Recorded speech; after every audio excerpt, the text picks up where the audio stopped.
সবাই বলে ভাগ্যে যা লেখা আছে তাই হয়, কিন্তু আমার একটা প্রশ্নের জবাব দাও তো, ভাগ্যটা লেখেটাকে? সবাই বলে ভাগ্য বিধাতা বলে একজন আছেন, উনি নাকি ভাগ্য লেখেন, কিন্তু পৃথিবীতে এত হাজার হাজার কোটি কোটি মানুষ আছে, সবার ভাগ্য কি তিনি লিখতে পারেন? তুমি প্রভু শ্রী রামচন্দ্র নও বা শ্রীকৃষ্ণ নও যে তোমার ভাগ্য আগে থেকে লেখা হয়ে থাকবে। নিজের ভাগ্য কিন্তু নিজেকেই তৈরি করতে হবে। কোনো ভাগ্য বিধাতা এসে তোমার ভাগ্য লিখে যাবেন না। বিধাতা কি লিখে দিয়ে গেছেন যে আজকে এই মেয়েটা রাস্তায় একা বাড়ি যাবে, 4 জন ছেলে মিলে তাকে রেপ করবে? কোন বিধাতা বা কোন ঠাকুর এতটা নিষ্ঠুর বা পাষাণ হতে পারে যিনি এরকম ধরনের ভাগ্য লেখেন? স্বর্গ নরক বলে কিছু হয় না।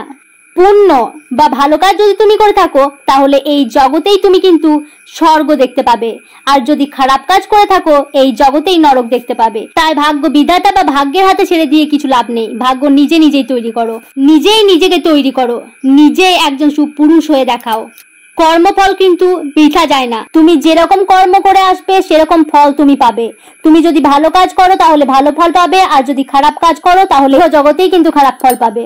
তাই ভালো কাজ করে যাও, ভাগ্যের হাতে সবকিছু ছেড়ে দিয়ে লাভ নেই। ভাগ্য নিজেই তৈরি করো।